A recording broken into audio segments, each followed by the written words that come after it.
வணக்கம் மக்களே.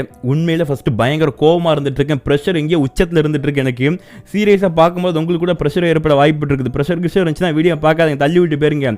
சம்பவத்தை கேட்டு எனக்கு அம்மாங்கிற வார்த்தைக்கு பின்னாடி என்னங்க இருக்குது? அம்மா வார்த்தையை விட்டாச்சும் முடிஞ்சு போச்சு. அன்பு பாசம் இதான், அதை தாண்டி ஒன்றுமே கிடையாது. ஐந்தறிவு மிருகத்துக்கு கூட தெரியும் அம்மான எப்பேற்பட்டவங்க எப்படி என்ன மாதிரி பழகணும் அப்படிங்கிற விஷயம். ஒரு நாய் கூட தான் அம்மா கூட பண்ணாத விஷயத்த இங்கே மனுஷனாக பிறந்திருக்க மனுஷன் மிருகன்னு சொல்லி மிருகத்துக்கு எவ்வளோப்படுத்த வரும் இல்லைங்க. மனுஷன் அரக்கனுங்க தான் அம்மா கூட ஒரு விஷயத்த பண்ணியிருக்காங்க. அப்படி பண்ணதின் விளைவாட்டு அங்கே ஒருத்தருடைய அப்பாவி உயிர் போயிருக்குது. இதெல்லாம் சகஜமாக எல்லாரும் கடந்து போயிட முடியாது. ஏன்னா எல்லார் வீட்டிலும் நடக்கக்கூடிய ஒரு மாதிரிப்பட்ட ஒரு பிரச்சனை. என்ன ப்ரோ எல்லார் வீட்டில் நடக்கும் அப்படின்னா எங்கள் வீட்டில் அப்படி இல்லை அப்படி மாதிரி நினைக்காதீங்க.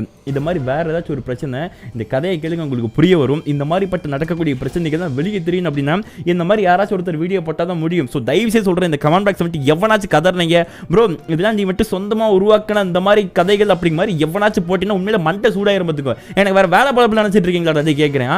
நான் இந்த மாதிரி கதைகளை ரெடி பண்ணி உங்ககிட்ட வந்துட்டு அழகாக அப்படி வக்கனையாக உங்களுக்கு வந்து இதை பண்ணுறதுக்காக நான் வந்துட்டு வீடியோ போட்டுட்டு இருக்கேன் நினச்சிட்டு இருக்கீங்களா? போங்கடா பொசக்கத்தை பயில்கள் அப்படிங்கிற மாதிரி தான் சொல்லி இந்த மாதிரி கமெண்ட் பண்ணுறவங்களை பார்த்துட்டு. ஏன்னா நான் எதுக்காக இந்த மாதிரி வீடியோ போடுறேன் அப்படிங்கிறது என்னுடைய ஆடியன்ஸுக்கு தெரியும். அந்த மாதிரி நான் சொல்ல விரும்பலை. லாஸ்ட்டாக நான் போட்ட வீடியோ போய் பாருங்கள், அதில் தெரியும். அங்கே ஒரு பொண்ணு தான் மருமகளாக வீட்டுக்கு வந்திருக்கா. அவளுக்கு நடந்த அந்த துரோகத்தை எப்படி வெளியே சொல்ல தெரியாமல் முடிச்சுக்கிட்டு இருந்துட்டு இருக்கா. அப்போ இந்த மாதிரிப்பட்ட ஒரு வீடியோ பார்த்ததுக்கு அப்புறம் தான் அந்த பொண்ணுக்கு ஒரு தைரியம் வந்து நம்மளும் இந்த சம்பவத்தில் அந்த வீடியோவில் இருக்கிற மாதிரி போய் கம்ப்ளைண்ட் கொடுத்தோம் அப்படின்னா நமக்கு ஒரு நியாயம் கிடைக்கும் அப்படிங்கிற மாதிரி தெரிஞ்சுக்கிட்டு அந்த பொண்ணு போய் கம்ப்ளைண்ட் கொடுத்துருக்கா. அந்த பொண்ணுக்கு நியாயம் கிடைச்சிருக்குது. இப்போ அந்த பொண்ணுக்கு சம்பவம் பண்ண அந்த குற்றவாளிங்க மாமனார்லாம் ஜெயிலில் இருந்துட்டு இருக்கான்.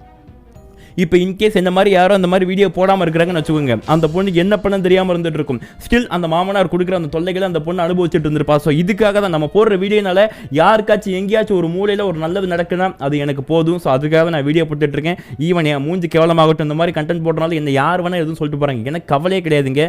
இந்த மாதிரி நடக்கிற விஷயங்களை நான் வந்துட்டு உங்ககிட்ட கொண்டு வந்து சேர்க்கணும். அது மட்டும் தான் என்னுடைய வேலையை நான் பண்ணிக்கிட்டு இருக்கேன். அதுக்கு யார் என்ன கழிவு ஊற்றினாலும் பரவாயில்ல. தயவு செய்து இது என்னுடைய கற்பனை கதை மட்டும் ஒரு வீடியோலையும் கமெண்ட் பண்ணாதீங்க. எதுவுமே கற்பனை கிடையாது, எல்லாம் உண்மையான கதை. ஸோ இதுக்கு மேலே எனக்கு என்ன சொல்கிறது அப்படிங்கிறதுல நடந்த விஷயம். அதுவும் இது இப்போ தமிழ்நாட்டில் நம்ம திருநெல்வேலி மாவட்டத்துக்கு பக்கத்தில் இருக்கக்கூடிய கோயில்பட்டிங்க, அது பக்கத்தில் விருதுநகர், அந்த விருதுநகர் பக்கத்தில் சாத்தூருங்க. சாத்தூரில் ஒரு கிராமம் இருக்குது. அந்த கிராமத்துக்கு பேர் கூட பார்த்தீங்கன்னா நோட் பண்ணி வச்சிருக்கேன். நான் பொய்யான கதை நான் எங்கே நோட் பண்ணி வைக்க போகிறேன். ஸோ ஸ்ரீ ரங்காபுரம் அப்படிங்கிற மாதிரியான ஒரு ஏரியா இருக்குது. அந்த ஊரில் அந்த ஒரு பயங்கரமான கொடூரமான மோசமான கதை என்ன நடந்திருக்கு அப்படிங்கிற நான் இப்போ சொல்கிறேன், தெளிவாக கேட்டுக்கோங்க. அதாவது பார்த்தீங்கன்னா அந்த ஊரில் ஸ்ரீ ரங்காபுரத்தில் 55 வயது மதிக்கத்தக்க சுப்ராஜ் அப்படிங்கிற ஒரு தன்னுடைய மனைவியான பிச்சம்மாள் அப்படிங்கிறவங்க கூட வாழ்ந்துட்டு இருக்காங்க. அந்த பிச்சம்மாளுக்கு ஒரு 45 வயசுங்க. அவங்களுக்கு ஒரு பொண்ணு ஒரு பையங்க. பொண்ணுக்கு 25 வயசு திருமணம் பண்ணி அமுச்சு விட்டாச்சுங்க. இப்போ பையன் இருந்துட்டு இருக்கான், பையன் சுரேஷ். ஸோ ஓகே, இவன் வந்து அவங்களுடைய குடும்பம் நம்ம சாத்தூர் பக்கத்தில் இருக்கக்கூடிய ஸ்ரீ ரங்காபுரத்தில் வாழ்ந்துட்டு இருக்காங்க. இந்த குடும்பத்துக்குள்ளே என்ன பிரச்சனைன்னு கேட்டிங்கன்னா, பொண்ணு திருமணம் பண்ணி போனதுக்கப்புறம் என்ன ஆகுதுன்னு பார்க்கும்போது சுப்ராஜ் இருக்கார் பாருங்க, அவர் குடிக்க அடிக்ட் ஆகிறாரு. எதுக்கு அடிக்ட் ஆகிறாரு, என்னத்துக்கு அடிக்ட் ஆகிறாரு, திடீர்னு குடிக்காத மனுஷன் குடிக்கிறார் அப்படிங்கிற மாதிரி சொல்லி ஊர் மக்களாக இருக்கட்டும் சொந்தக்காரங்களா இருக்கட்டும் எல்லாருக்கும் ஒரு மாதிரி சந்தேகம் ஏற்பட்டு இருக்குது. என்ன கதை ஒண்ணுமே புரியலங்க. இப்படி இருந்துட்டு இருக்கும்போது நாட்கள் போக போக அவர் தினமும் சுப்ராஜ் என்ன பண்றாருன்னா நல்ல தண்ணியை போட்டு வந்து வீட்டில் சண்டை போடுறாரு. ஒரு குடிகார புருஷன் வீட்டில் வந்து என்ன மாதிரி சண்டை போடும் அப்படிங்கிற நம்ம எல்லாருக்கும் தெரிஞ்ச விஷயம் தாங்க. அப்படி என்ன பண்ணியிருக்கான், தன்னுடைய மகனாக இருக்கட்டும் மனைவியாக இருக்கட்டும் வீட்டில் இருக்காங்க இல்லையா, தினமும் ராத்திரி போல குடிச்சிட்டு வந்து ஃபுல் மப்பில் இந்த மாதிரி வீட்டில் சண்டை போட்டுட்டு இருக்கான். அந்த சண்டை நாளுக்கு நாள் அதிகமாயிட்டே இருக்குதுங்க. அந்த சண்டை ஒரு சில நேரம் வந்துட்டு கைகலப்பு லெவலுக்கு போயிருக்குது. அப்போ அக்கம் பக்கத்தில் இருக்கவங்களாம் சத்தம் கேட்டு வந்து என்னப்பா நீ தினமும் வந்துட்டு குடிச்சிட்டு இந்த மாதிரி சண்டை போட்டுட்டு இருக்கேன், சத்தம் கட்டாமல் செவனே இருப்பா அப்படிங்கிற மாதிரி என்னன்னா சுப்ராஜை மிரட்டி உட்கார வச்சு அந்த சண்டையை பிரித்து விட்டுருக்காங்க. ஏங்க இப்போ நம்ம ஒரு வீட்டில் இருந்துட்டு இருக்கோம், நம்ம பக்கத்து வீட்டில் ஏதாவது ஒரு சண்டை நடக்கும், ரொம்ப எக்ஸ்ட்ரீமாக போகுது அப்படின்னா ஒரு நாள் போய் பிரிச்சு விடுவோம், 2 நாள் போய் பிரிச்சு விடுவோம், 3 நாள் போய் பிரிச்சு விடுன்னு வச்சுக்கோங்களேன். தினமும் பிரிச்சு விட்டுட்டு இருப்பாங்க. இதான் நமக்கு வேலை அப்படிங்கிற மாதிரி சொல்லிட்டு அந்த வீட்டில் தினமும் சண்டை தந்துட்டு இருக்குங்க. எப்போ சண்டை ரோட்டுக்கு வருதோ அப்போ மட்டும் தான் ஊருக்காரங்க அந்த ஏரியாக்காரங்க போய் பிரிச்சு விடுவாங்க. மற்றபடி வீட்டில் சண்டை நடக்கும்போது யாருமே பிரிச்சு விட மாட்டாங்களாம். இது அப்படி நடந்துகிட்டே இருக்குது. ஒரு மாதம் நடக்குது, 2 மாதம் நடக்குது, 3 மாதம் நடக்குது அப்படிங்கிற மாதிரி வந்துட்டு நாள் கணக்கே கிடையாதுங்க, நடந்துகிட்டே இருந்துட்டு இருக்குது. ஸோ இப்படி இருந்துட்டு இருக்கும்போது தான் என்ன ஆகுதுன்னு பார்க்கும்போது திடீர்னு ஒரு நாளுங்க சுப்ராஜ் காணாம போயிருக்காரு. அவர் காணாம போயிருக்காரு அப்படிங்கிற விஷயம் எப்படி தெரியும்னு பார்க்கும்போது இந்த மாதிரி சண்டை நடக்கும் இல்லையா, சண்டை நடக்கும்போது தான் சுப்ராஜ் என்ன பண்ணுவார் அப்படின்னா அவருக்கு தங்கச்சி இருக்கிறாங்க, தம்பிங்கள் அந்த மாதிரிலாம் இருந்துட்டு இருக்காங்க. இப்போ தன்னுடைய தங்கச்சி வீட்டுக்கு போயிட்டு இந்த மாதிரி என் பொண்டாட்டி போட்டு என்ன பிரச்சனை பண்ணுறாமா, என் பொண்டாட்டி போட்டு பாடா படுத்துறாமா, திட்டுறாமா, அடிக்கிறாமா, வந்து ஏதாச்சும் கேளுமா அப்படிங்கிற மாதிரி சொல்லி தன்னுடைய தங்கச்சி வீட்டுக்கு போயிட்டு இந்த மாதிரி பார்த்தீங்கன்னா சுப்ராஜ் போயிட்டு சொல்கிறது வழக்கம். அப்படி சொல்லும்போது தங்கச்சி என்ன சொல்லுவாங்க அப்படின்னா, என்ன நீ இந்த மாதிரி குடிச்சிட்டு வந்தா அப்படின்னா யார் தானே திட்ட மாட்டாங்க, அன்னைக்கு நீ குடிக்கிறது மட்டும் தானே கோவம், நீ வந்துட்டு குடியை விட்டு அன்னி வந்துட்டு விட்டுருவாங்க, உன்னை திட்ட மாட்டாங்க மாட்டாங்க, உன்னை ஏற்றுப்பாங்க, நல்லா சந்தோஷமாக நீங்கள் வாழலானே அப்படி மாதிரி என்ன அந்த தங்கச்சியும் சொல்லிக்கிட்டே இருந்திருக்காங்க. பட் இவர் தங்கச்சி சொல்கிறதெல்லாம் ஒரு பிரசன்ட் கூட கேட்குற மாதிரி தெரியல.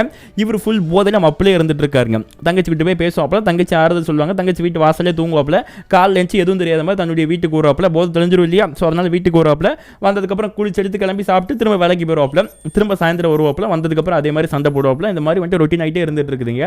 இப்படி இருந்துட்டு இருக்கனால தான் என்ன ஆகுதுன்னு பார்க்கும்போது தங்கச்சிக்கு ஒரு விஷயம் தெரிய வருது. என்னாச்சு, அண்ணன் வந்துட்டு எப்படி வாரத்துக்கு ஒரு 3 நாளாவது வீட்டில் அன்னி கூட சண்டையை போட்டு நம்ம வீட்டுக்கு வந்து பேசிடுவான்.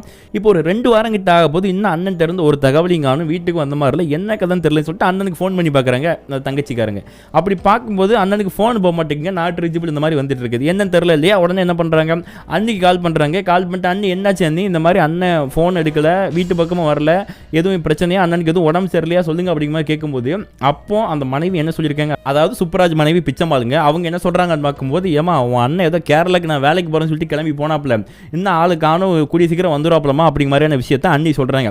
இப்போ தங்கச்சி ஓகே பரவாயில்ல, அண்ணன் வந்துட்டு இன்னைக்கு புதுசாக வேலைக்கு போகல, இதுக்கு முன்னாடி நிறைய டைம் ஊரில் வேலை இல்லாத பட்சத்தை வெளி மாநிலங்களுக்கு வேலைக்கு போகிறது வழக்கம் தான். ஆனால் என்னன்னா அன்னைக்கு அந்த தங்கச்சிக்கு இருந்த டவுட்டு, அண்ணன் வந்துட்டு எந்த மாநிலத்துக்கு வேலைக்கு போனாலும் ஃபோன் எடுத்துருவாப்புல, இல்லை வந்துட்டு நமக்கு ஒரு நாளாச்சும் ஃபோன் பண்ணிடுவாங்க, அதாவது 2 நாளுக்கு ஒருக்காச்சும் ஃபோன் பண்ணுவாங்க, ஃபோனும் வரலை, ஃபோனும் போக மாட்டேங்குது, இதான் டவுட்டில் இருந்துட்டு இருக்காங்க. சரி பரவாயில்ல அண்ணி சொல்லிட்டாங்க இல்லையா, நம்ம வெயிட் பண்ணோம் அப்படிங்கிற மாதிரி சொல்லி அந்த தங்கச்சி வெயிட் பண்ண ஆரம்பிச்சிருக்காங்க. இப்படி நாட்கள் போய்கிட்டு இருக்குதுங்க. அடுத்து 1 வாரம் போகுது. அடுத்து 1 வாரம் கழிச்சு என்ன ஆகுதுன்னு பார்க்கும்போது அண்ணன் இருந்து எந்த அப்டேட்டும் இல்லை, ஃபோன் பண்ண எப்போ போல நாட் ரீச்சபிள் சுவிச் ஆஃப் இதான் வந்துட்டு இருக்கு. இப்போ இன்னும் சந்தேகப்பட்டு அண்ணி என்ன பண்ணுறாங்க, நேராக வீட்டுக்கு வராங்க. வீட்டுக்கு வந்து அந்த அண்ணிக்கிட்ட கேட்குறாங்க. கேட்கும்போது கூட அண்ணி என்ன சொல்கிறாங்க, ஏம்மா நான் தான் சொன்னலாமா அண்ணன் கேரளாவுக்கு வேலைக்கு போயிருப்பாப்புல, நான் அண்ணன்ட்ட பேசிட்டேன் ஆல்ரெடி, என்கிட்ட ஃபோன் பண்ணாங்களே, உன் ஃபோன் தான் போக மாட்டேங்குன்னு தெரியல, நான் எனக்கு அவராக ஃபோன் அடிப்பார், ஏதோ ஒரு நம்பர்லேருந்து அடிப்பார், அடிக்கும்போது என்ன சொன்னாருன்னா இந்த 1 வாரத்தில் வேலை முடிஞ்சிடும், 1 வாரத்தில் வீட்டுக்கு வந்துடும் அப்படிங்கிற மாதிரி சொல்லியிருக்காருமா, நீ பயப்படாதமா அப்படிங்கிற மாதிரி என்னென்ன அந்த தங்கச்சிக்கிட்ட சொல்லி அமுச்சு விட்றாப்புல அண்ணி.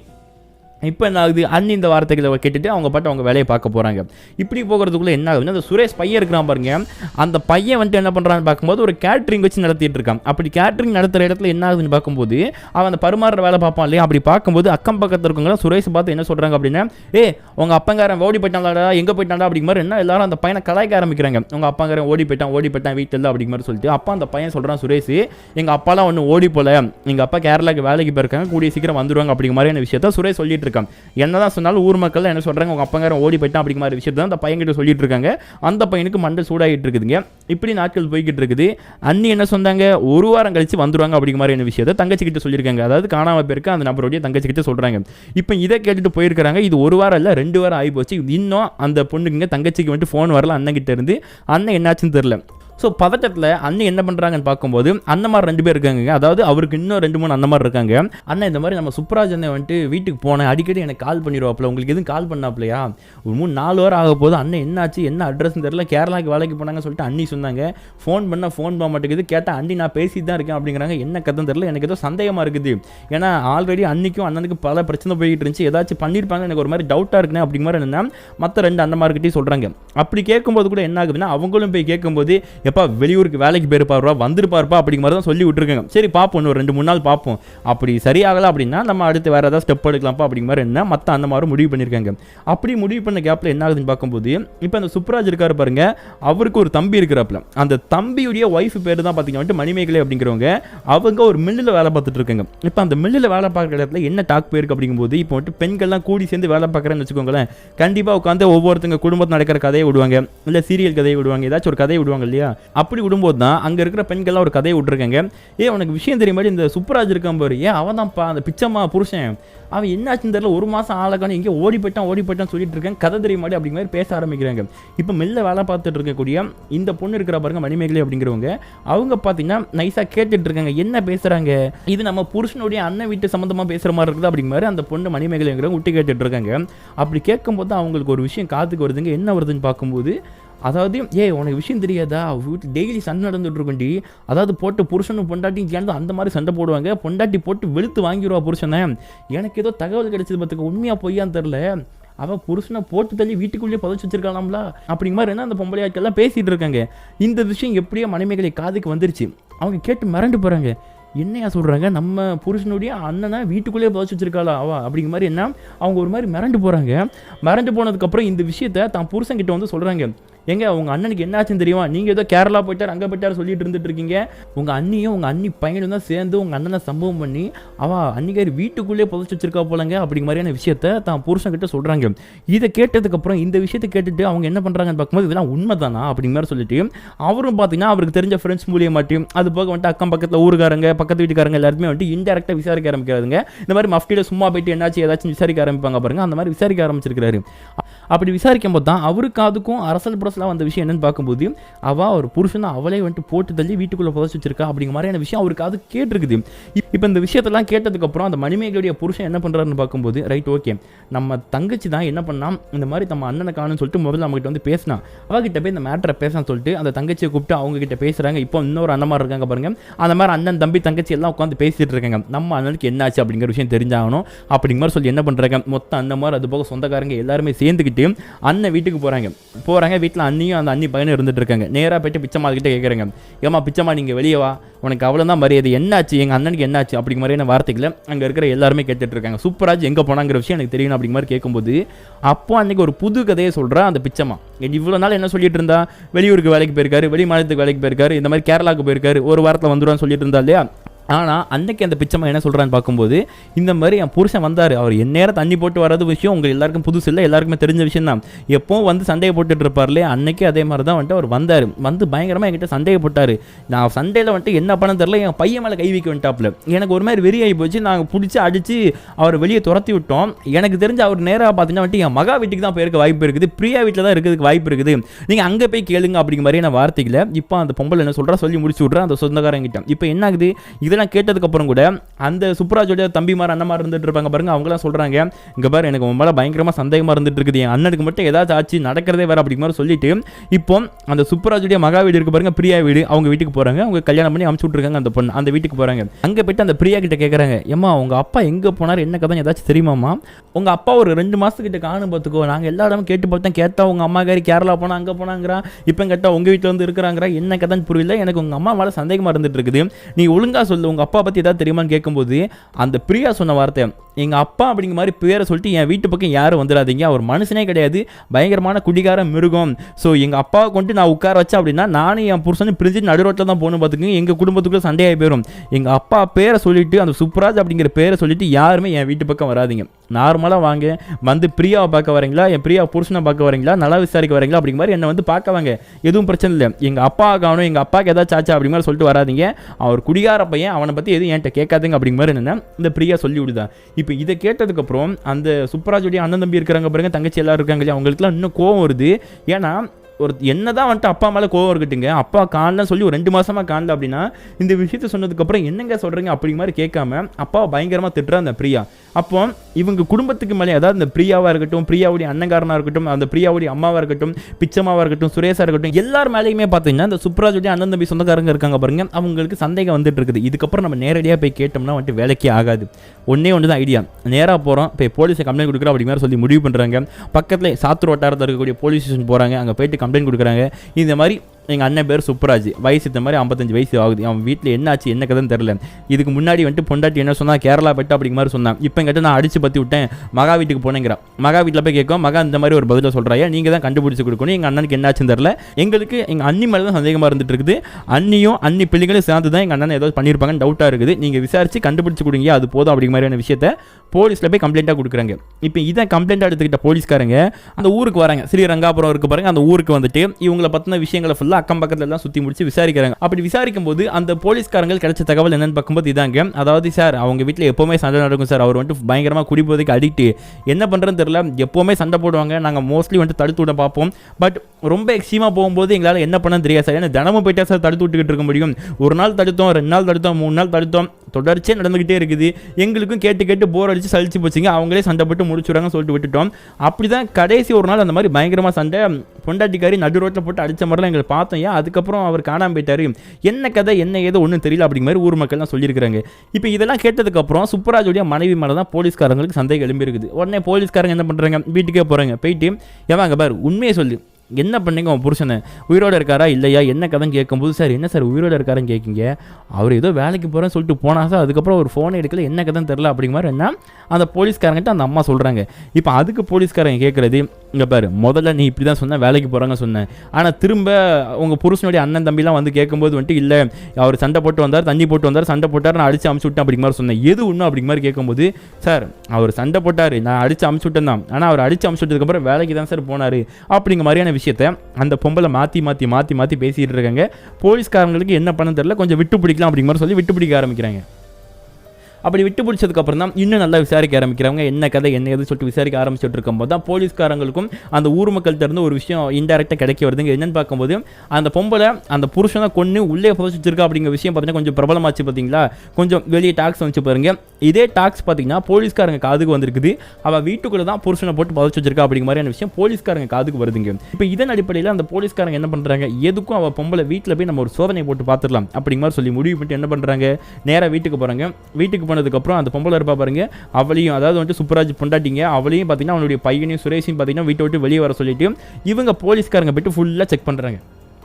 ஏதாச்சும் ஒரு சின்ன ஆதாரமாச்சும் கிடைச்சிருதா அப்படிங்கிற மாதிரி எல்லாம் செக் பண்ணுறாங்க. அப்படி செக் பண்ணும்போது ஆரம்பத்தில் போலீஸ்காரங்களுக்கு எந்த ஒரு ஆதாரமே கிடைக்கல. அப்போ வந்துட்டு ஊர் மக்கள்லாம் சும்மா ரூமர் கிளப்பி விட்டுட்டு இருக்காங்களா, அது உண்மையாக பொய்யா அப்படிங்கிற மாதிரி தெரியாமல் இருந்துட்டு இருக்கும்போது தான் பின்னாடி இருந்து பார்த்தீங்கன்னா ஒரு போலீஸ்காரருடைய குரல், ஐயா அங்கே ஓடியாங்க அப்படிங்கிற மாதிரி என்ன அவர் கூப்பிடுறாரு மேலதிகாரியை.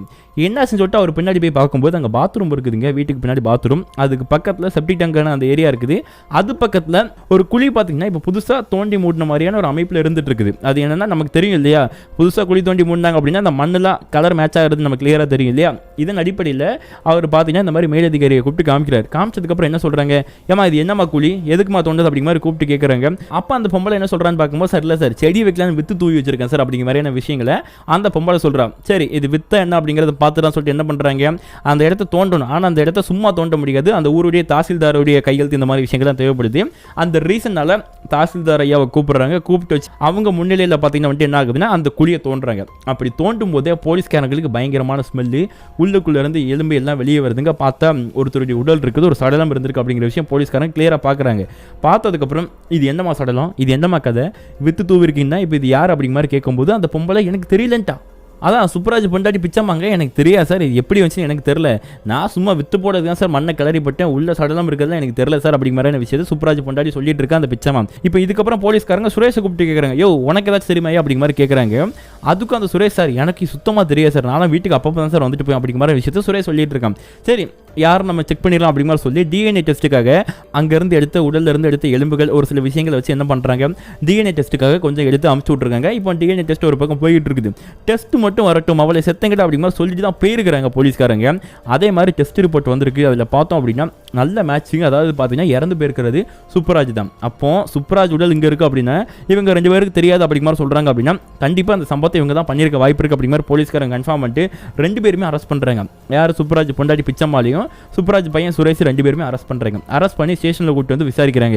என்ன கதை, என்ன பண்ணீங்க, நீங்கள் தான் பண்ணியிருக்கீங்க, அதில் எந்த மாற்று கருத்தும் கிடையாது, எதுக்கு பண்ணீங்கன்னு சொல்லுங்கள் அப்படிங்கிற மாதிரி விஷயத்தை கேட்கும்போது தான் இப்போ வேறு வழி தெரியாமல் கிடுக்குப்பிடி விசாரணைகள்லாம் போட்டதுக்கப்புறம் 2 பேரும் உண்மையை ஒத்துக்கிறாங்க.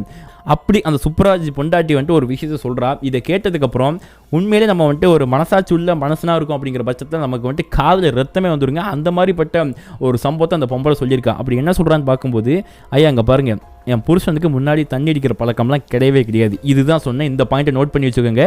வீடியோ இறுதியில் ஒரு முக்கியமான விஷயத்தை பற்றி நம்ம பேச போகிறோம், ஓகேங்களா. என் புருஷனுக்கு ஆரம்பத்தில் தண்ணி அடிக்கிற பழக்கமே கிடையாது.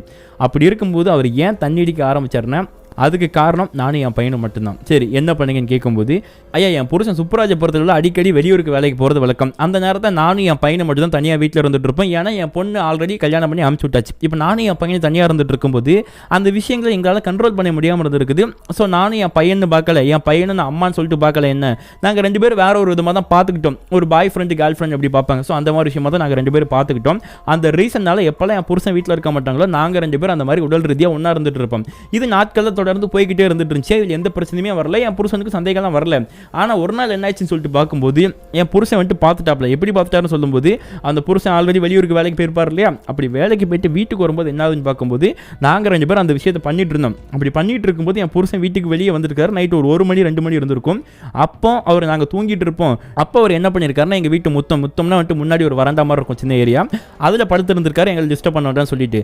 அப்படி படுத்திருக்கும் போது நாங்கள் 2 பேரும் அந்த விஷயத்தை பண்ணும்போது அந்த சத்தம் அவர் கேட்டிருக்கும் போல். என்னாச்சு நம்ம பொண்டாட்டி ரூம்ல இருந்து சவுண்ட் இருக்குதுன்னு சொல்லிட்டு அவர் பின்னாடி வந்து அந்த மாடிப்பள்ளி வழியாக ஏறி அங்கே ஒரு ஜன்னல் இருக்குது, அந்த ஜன்னல் வழியாக எட்டி பார்த்துருக்காரு. அந்த ஜன்னல் எட்டி பார்க்கும்போது நானும் என் பையனை அந்த மாதிரி ஒன்றும் போடாமல் இந்த மாதிரி விஷயத்தை ஈடுபட்டு இருந்திருக்கோம். அதை பார்த்துட்டு மனுஷன் அப்படி ஜன்னல் வழியாகவே கத்தி கூப்பாடு போட்டு வீட்டுக்குள்ள வந்து பெரிய பிரச்சனை பண்ணிட்டாரியா. பிரச்சனை பண்ணதுக்கப்புறம் என்ன காரியம் பண்ணிட்டு இருக்கீங்க, நீங்கள் 2 பேரும் நல்லா இருக்கணும், நம்ம குடும்பம் நல்லா இருக்குன்னு சொல்லிட்டு நான் கஷ்டப்பட்டு ஸ்டேட் டு ஸ்டேட் போய் வேலை பார்த்துட்டு வந்தேன் அப்படின்னா நீங்கள் இந்த மாதிரி கேவலமான வேலைகளை பண்ணிட்டு இருக்கீங்க, உனக்குலாம் வெக்கமே இல்லையா, ஏன்டா நீ என்னடா பண்ணிட்டு இருக்க, இந்த மாதிரி அவனுக்கு அம்மாடா பெத்த தாயிடா எப்பறம் அந்த மாதிரி வேலைகளை பண்ணுறீங்க அப்படிங்கிற மாதிரி என்னன்னா அவர் வந்துட்டு 2 பேரும் மானகிட்ட கேள்வி கேட்குறாருங்க.